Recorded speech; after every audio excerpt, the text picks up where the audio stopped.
Welcome to Leading the Next Generation with Tim Elmore. I am your co-host, Andrew McPeak, and our mission here at Growing Leaders is to empower the emerging generation with skills to lead in real life. And today we're talking about a really important subject. In fact, it's sort of based on one of our habitudes, Thermostat and Thermometer.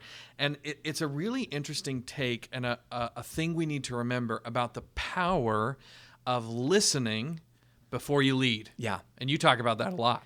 Yeah, so the metaphor's great, but the research that I've been doing recently, I stumbled onto, and I've been fascinated by it. Yeah. But way back in the 1930s, the very first patent for an instant cake mix was received by a guy named John Duff. He worked for P. Duff and Sons. I think he was a son. Yep. So he got a patent for this instant cake mix. Now, up until that point, all cakes, chocolate, white cake, whatever, was all made from scratch. Yep. So fresh eggs, fresh flour, fresh milk.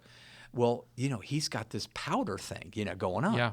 Well, he started selling it thinking, this is going to be awesome. But it didn't sell. This was 1933. So he thought, well, we're in a Great Depression, and Maybe they did that's know it the was reason. an economic Yeah. down. That must be the reason. Yeah. Fast forward about 15 years, 1947, General Mills, who has a brand called Betty Crocker. Betty Crocker is still around. So is General Mills. Yep. They came up with their own instant cake mix and thought, well, you know what? The Great Depression's over. World War II is over. People are going to buy this now for sure. Yeah. They put it on the shelf, and it didn't sell. Yeah. And they thought, this is odd. Society is moving towards speed and convenience. Surely an instant cake mix would be the first thing a woman would buy, a housewife would buy. But she didn't. And so here's what the Betty Crocker brand decided to do that I thought was brilliant.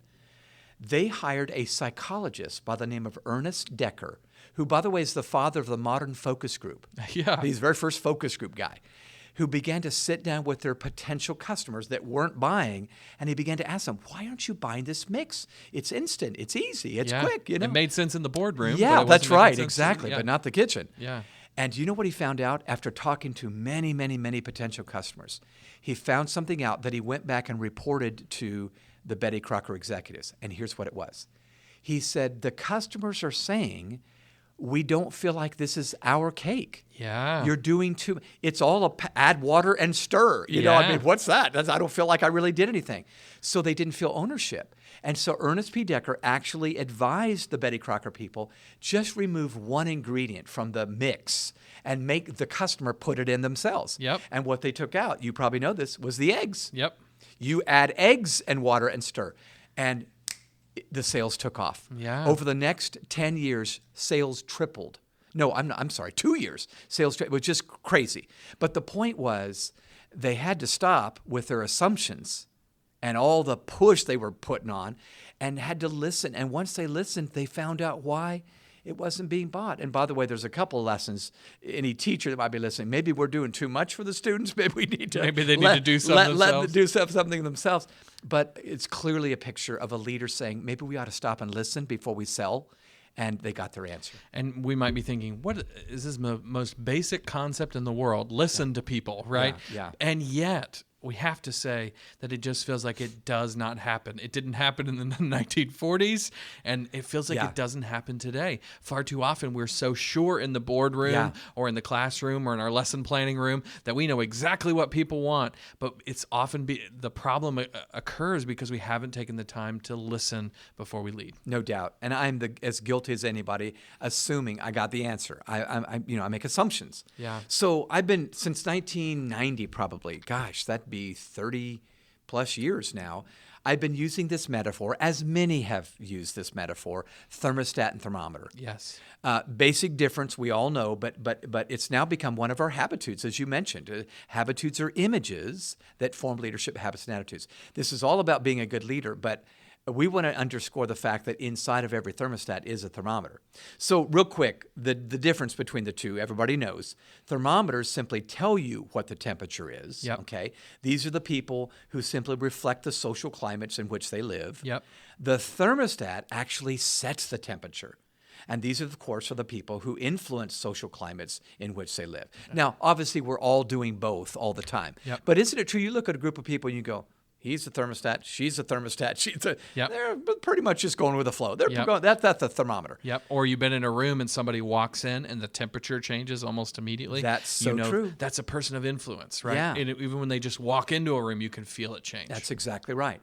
So, Andrew, I'll never forget among the earliest times I was teaching our habitude, thermostats and thermometers, to a group of high school students. Okay. I'm in the room and I've just waxed eloquent. I thought I did a pretty good job, just explaining this great concept, thermostats, thermometers. One high school student, a male, raised his hand. I think he was a junior in high school, raised his hand and said, Dr. Elmore, I just had a thought. And he went on to say, inside of every thermostat is a thermometer. Yeah. So it knows whether to adjust the temperature downward or upward. Yes. And it's really true. In that gizmo, that box that's on your wall, it knows when you move the lever what to do because it can read the temperature before it leads the temperature. Yeah. And so we've used this phrase over and over and over. But I thought to myself, I don't think I've ever taught a habitude, but what I've learned something from the audience, Yes. even if it's a teenager. Yeah. And I really believe he was onto something. He was simply underscoring, hey, everybody in the room, including Dr. Elmore, be sure you listen first. Yeah. Soak it in. That way you've got wisdom when you say something. Yeah. So I've used two phrases, Andrew, and if you don't mind, I want to just share them real quick, and yeah. I'd love to get your input or feedback on them. One is a phrase I've come to love, context explains conduct. Yes. Context explains conduct, meaning if someone's behaving in a certain way and I just don't understand it, I can get mad. Yeah. Or I can get busy listening. And usually once I understand the context of why they're acting that way or why they did that, maybe they just had been sick yesterday or they just lost their aunt or their grandma, to a tragic accident. All kinds of understanding comes my way. But I got to learn the context before I understand the conduct. Absolutely. The other little phrase I use for my own benefit is stories inform strategies. If I don't understand what's going on, I need to read before I lead. If I hear their story, it will inform my strategy. Absolutely. Let me say it again, listeners. If I hear their story, it informs my strategy. I just am going to be wiser. And I know this seems so simple. You're probably feeling like I'm insulting your intelligence. I don't mean to, but don't we fail? Especially if you're a strong leader. You're headstrong, stubborn, we're going to do this, Yeah. come on, So anyway, I just feel like those two statements have been helpful to me. Yeah, it's really helpful to me because when I've taught this habitude many times, not quite as many as you have, but as I think back to the times I taught it, one of the things I'll point out is you might be in a room one day and you realize it's too cold in here. We're not excited enough. We're not energized enough, and we need to raise the temperature. Yeah. Or you're maybe in another room where it's too hot. Everybody's Yeah. angry and upset, and you realize you need to lower the temperature. Well, the way to raise the temperature or lower the temperature, step one has to be taking the temperature. That's right. Why are we Acting this way. angry? Yeah. Why are we not motivated? Yeah. And oftentimes there's context for that situation, or there's a story that's not being told. And so step one has always got to be, am I listening to why we got there so I can help ultimately change the temperature? But often we don't think about that the first step of leadership and influence is taking the temperature of the people around you and asking, how did we get here? What am I missing? What context do I not have? It's such an important step. Nobody does this better than counselors and therapists because they're trained to listen and then advise. Doctors are trained to put a stethoscope up to the heartbeat before they prescribe. Wouldn't it be great for us to learn the same lesson? Yes. So I'm going to insert a real quick story, Andrew, that we didn't plan on, but I just was reminded of it. My daughter, Bethany, is a counselor, and she was telling me years ago in her first year in her practice when she was getting her residency and getting her hours, she said one of her colleagues met with a family whose son, little boy, 5 years old, was just acting out crazy, just like running around, screaming around the house. And sometimes 5-year-olds do that, but sometimes when it's obsessive, they go, what is wrong with you?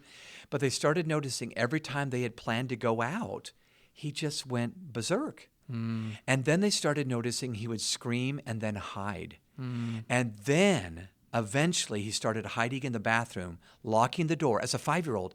And when he would come out, he had wiped some of his own poop on his arms. And that's when his parents thought, oh my gosh, something is wrong with our child. And they took him into the therapist.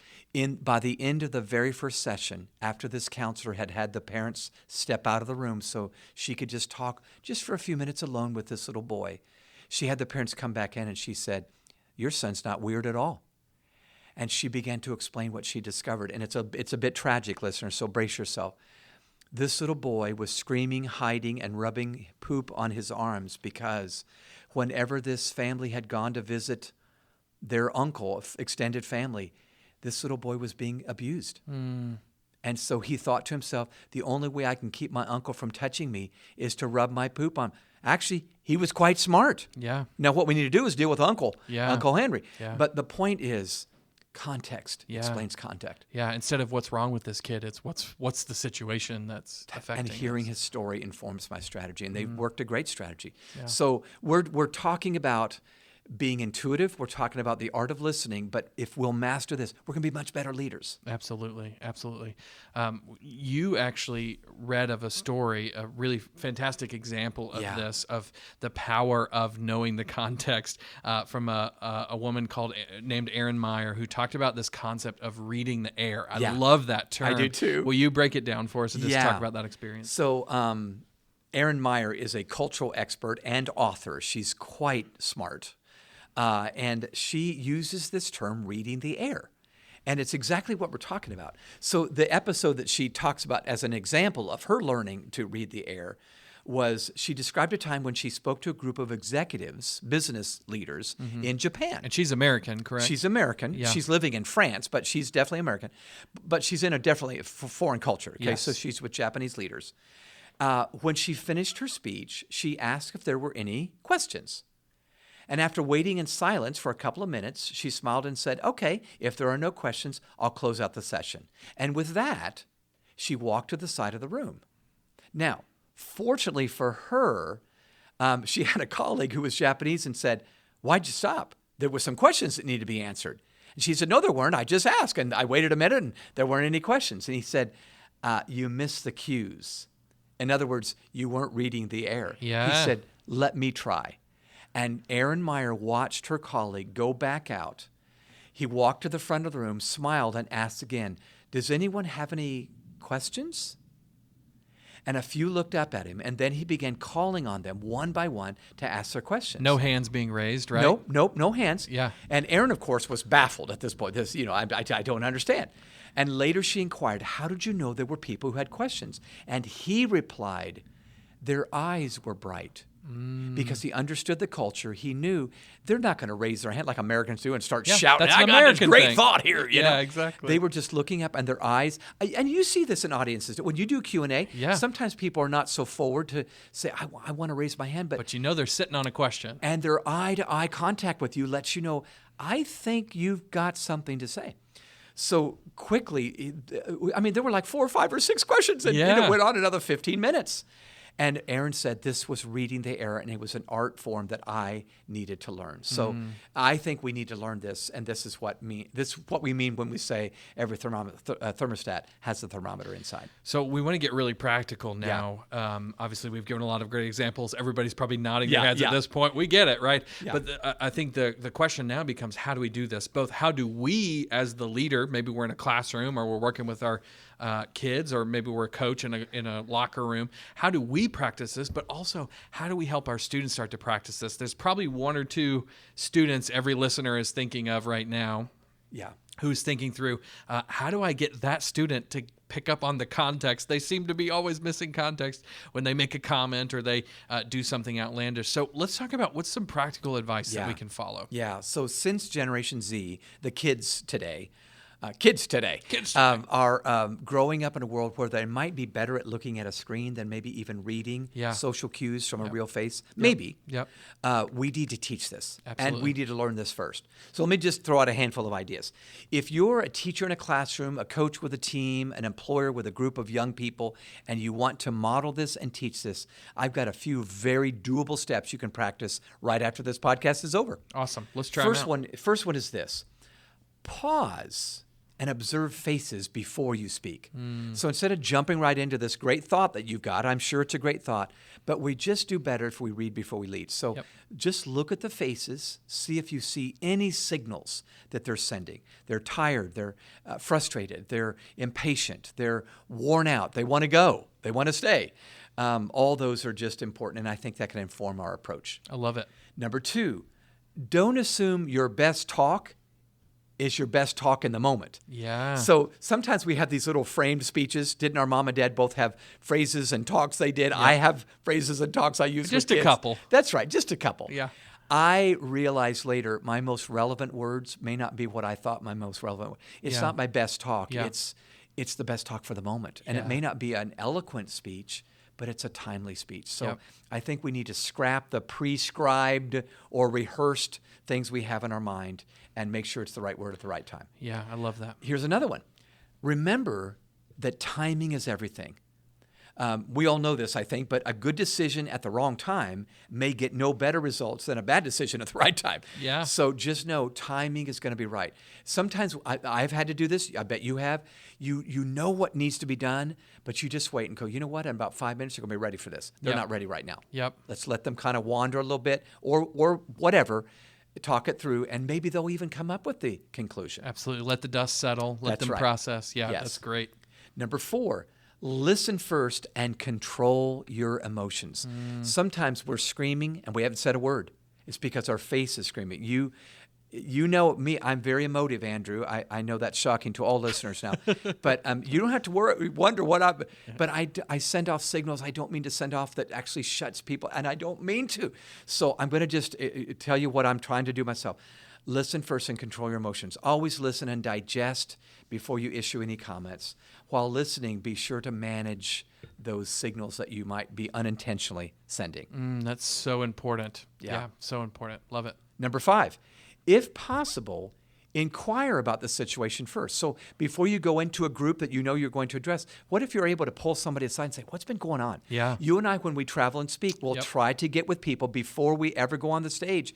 What's been happening? I think it might have been you that just somebody had just completed suicide. Yep. And you thought, boy, does that inform my tone Absolutely. now. Yep. So we've just got to inquire, if possible, before we say anything first. Get a minute, a one-on-one with somebody. Number 6, limit your words and ask questions. Now, this is what I need to practice, what I preach. But I just know more than ever before in my life right now, leading with questions is the best way to lead. Yeah. It is, because you help people maybe draw the conclusion that you would have imposed on them, and they get the answer themselves. Yeah. So the best response may not be a lot of words. Sometimes it's less words and more them talking until they get there. This is getting the right people and then trusting the people you've got around you. That's exactly right. And then the last one I would share, all these are intuitive, but number 7, don't think lecture, think respond. So what I mean by this is always see yourself as a first responder. Don't we celebrate first responders? Why? Because they're taking care of exactly what needs to be done in that moment. Yeah. Leaders, you're a first responder. So I don't know if it's emotional, physical, intellectual. I don't know. But we're first responders because we're in the front of the class, hopefully guiding it. So we're first responders to the situation you find yourself in with the students, and this just works best. I love that because you're influencing the most urgent need, right? Yeah. And it's the most emergent emotional need in the moment. You recognize there's a problem over there, and I need to speak to that first, or else I'm not going to be heard for the rest of the things I want to say. Yeah. And I think it's one really great lesson about leadership, and it's a version or really a specific element of reading before you lead. I love that. One of the best thermostats, at least in my lifetime, I believe, after looking and reading, and looking at footage of his life and reading, is Dr. Martin Luther King. Yeah. And the prime day I'm talking about was August 1963, when he made that famous speech, I Have a Dream. Now, what listeners may or may not know is what was behind that speech. So he took up to the podium that day an 11-minute manuscript that he was going to give as the final speaker of the day. Well, that was not a good place to be. Quite a tall order. Nine speakers ahead of him, all of which had great sermons, if you will. Now he's the last one. It's hot. It's August. It's in Washington, D.C. I'm the last one up. So he makes it through his written speech, looks up, and he can tell the divine aha has not happened. He's reading the air. Yeah. He's reading the air. The epiphanies have not, and their faces are showing him. Yeah. I'm not, and it wasn't that he was looking for them to start dancing around, marching, yelling, but he could just tell, I didn't reach the climax that I wanted to reach. So if you watch the footage, he looks up from the notes, pushes them aside, and that 11-minute speech turned into a 17.5-minute speech. Yeah. The last 6.5 minutes were really extemporaneous from within. Now, granted, a lot of learning in there from a doctorate and a master's degree and a bachelor's degree. But one of the people in the audience shouted out to him, "Tell him about your dream, Martin." Mm-hmm. And I suddenly thought she was referring to something he had alluded to in Detroit, Michigan earlier. And that's when he began to say, I have a dream that one day my 4 little children will not be judged by the color of their skin, but by the content of their character. I have a dream today. Well, he said that over and over and over. We now call it the I have a dream speech. Yep. But it was because he read the crowd before he led the crowd. He was a thermometer. And then, boy, did he become a thermostat for that civil rights movement. Yes. Powerful. Absolutely. It's so funny to me that we call it the I have a dream speech, but the manuscript he walked up with that day did not have those words on it whatsoever, right? If he had not been a thermometer and then a thermostat, we would have missed out on that moment. And think about how many leadership moments down through history were actually defined by not what was planned to happen, but what a great leader recognized needed to happen in the moment. And that's simply what we're asking, both of ourselves, but also hopefully training in our students as well. No doubt. Well, to close out, you and I were talking about a story that you came across years ago, I think, but is such a prime example of both leading and being led. Yeah, it's so and true. is a beautiful example all the same. So do you want to walk us through that? Yeah, it was 2 individuals who played both the thermostat and the thermometer part. So everyone listening has heard the name Helen Keller. Yes. She was that very famous blind, deaf, and dumb girl. Horrible language we used to use, but she just had no capacity to have a normal life. And Annie Sullivan was brought in by her family to be a counselor, coach, and teacher for Helen. Well, it was atrocious. First of all, think about it. You're teaching a student that can't hear you, can't see you, is mute. It was a hard situation. Yeah. But Annie spent years with Helen until she brought her to a place where she could read, and she could interact and interface with others, and it was amazing. That story, there's been movies made about it and stories written about it. Yeah. Powerful. The story that's not been told as often as it should was later in Annie Sullivan's life, she became blind. Huh. And many people don't know. This is emotional. Helen Keller came in and was her teacher. So the thermometer became the thermostat, and the thermostat became the thermometer. Yeah. She had learned so well that she was able to say, I can help you now. Yeah. Here's how to navigate the world. Andrew, I don't know if everybody agrees with this. I think that's what life's about. Yeah. So we just say to you listeners, be both, thermostat and thermometer. Be a thermostat, but remember, part of that journey is being a thermometer as well. Absolutely. Well, thank you, Tim, so much. Thank you guys for tuning in. I think you've probably heard us at Growing Leaders talk about this before, but when we think about what it takes to be a leader, obviously we have this habitude we call thermostat and thermometer. It is actually one of the habitudes that's a part of our Habitudes for Social and Emotional Learning program. It's a really great habitude, as you can see, that talks all about our own influence, how we impact other people, and how we process our place in the world.